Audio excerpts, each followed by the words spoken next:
All right, I just got off the bullet train. Somebody from Yamaha is going to pick me up, take me over to the factory. This is my third saxophone factory in a month. Visiting the factories where my favorite musical instrument gets made by hand is super exciting. But as I found out later, there are very few people who have ever visited all three of the most important saxophone factories of our time: Selmer in Paris, Yanagisawa in Tokyo, and Yamaha in Hamamatsu, Japan. And I'm probably the only person to ever visit all three in the space of 1 month. I didn't plan it that way. It just sort of happened. Have you already been to Selmer, Paris? I was there about 2 weeks ago. Oh, 2 weeks ago. Both of those videos are on the YouTube channel, and I'll put links in the description. Believe it or not, I'm actually working on more factory tour videos that you're not going to want to miss, so make sure you are subscribed to the channel. This is the head designer of saxophones for Yamaha, who's going to be showing us around. I've been designing Yamaha saxophone for 20 years. Wow. You look like you just started working here, last week. But that's a compliment. Before the tour started, I tried to get him to spill some secrets. I wonder if Yamaha has something on the horizon coming soon. That would be interesting. Maybe. Oh, that sounds like a maybe. That sounds like a maybe to me. It's fascinating to be able to see in detail how all three of these companies can produce amazing saxophones while each one has its own individual systems, processes, and style of manufacturing. Oh, there's some saxophones. Saxophones ready to go. We're about to start the tour. It's extremely hot in Japan today.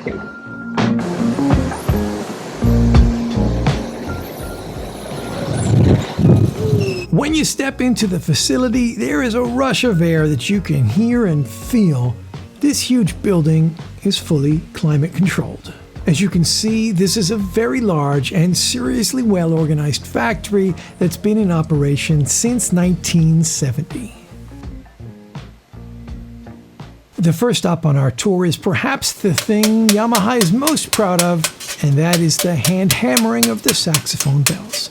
Well, to be fair, this robot is doing some of the hammering too.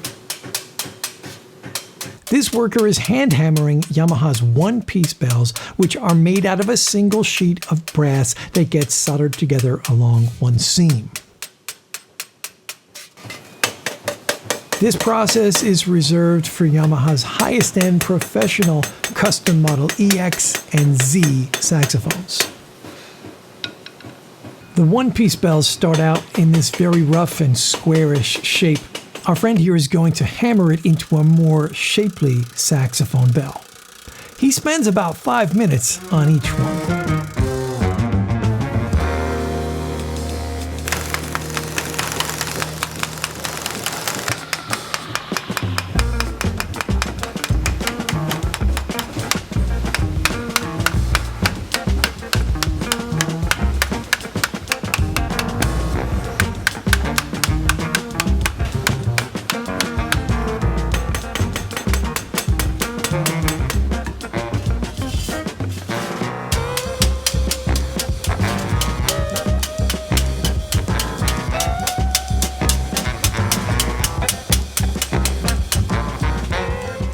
This one's ready to move on to the next step.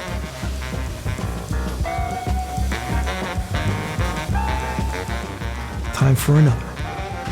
At this station, the flared part of the bell gets further refined and smoothed out.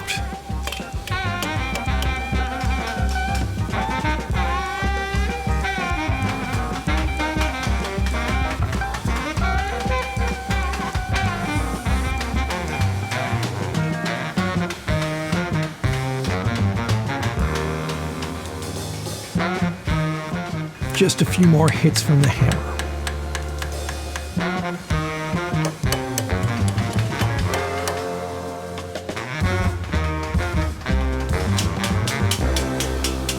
There's another process Yamaha uses to make the saxophone bells for their less expensive models. Those bells start out as two separate pieces. The two halves get soldered together.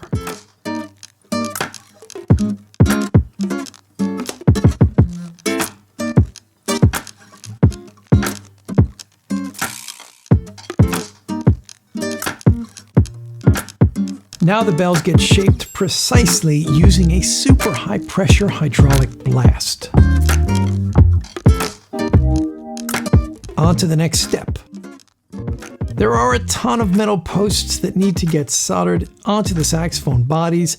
These are going to hold the keys in place. The extreme heat of that process turns the brass this reddish color. This worker is loading saxophone bells into a large machine that's going to clean them. They come out looking like this. A saxophone body tube has a lot of holes in it. They start out as ovals, as we see here. The body tube is put on a mandrel which has steel half spheres inside it. These spheres get threaded and then pulled out by this machine to make perfectly round tone holes.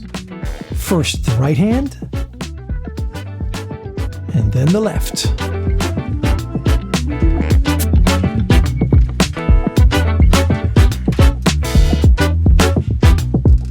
That's pretty cool, huh?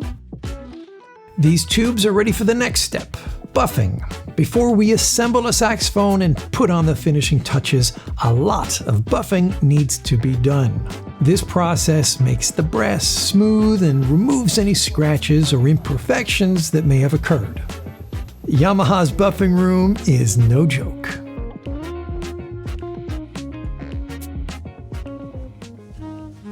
Yamaha also takes a lot of pride in the hand engraving of their saxophones.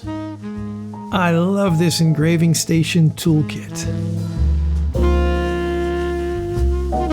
While each model has its own design pattern, no two will be exactly alike.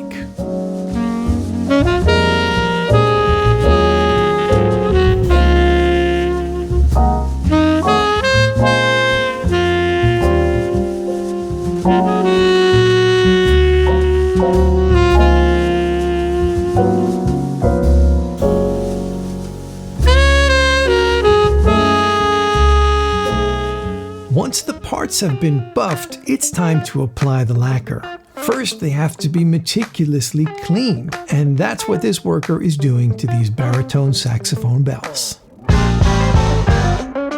If you've ever wondered how they get the engraving to show so perfectly on the black lacquer horns, the black lacquer goes on first.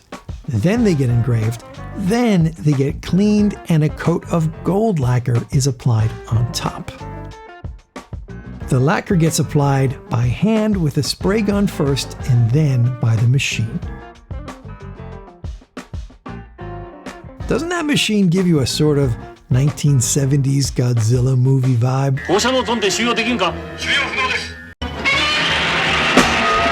Now we're going upstairs to the final assembly area. Maybe I should grab something from the vending machines real quick. At each of these stations, technicians complete a specific part of the assembly. One station might be for the palm keys, another might be for the bell keys. This person is installing and regulating the pads for the right hand keys. In Yamaha's assembly process, the technician who does the final step is also responsible for playtesting that instrument. So in this very large room, you can hear saxophones, clarinets, flutes, oboes, playing all the time. My friend here was a little embarrassed that I was filming him playing, but he and all the others I heard are very strong musicians that really understand what the instruments are meant to sound like.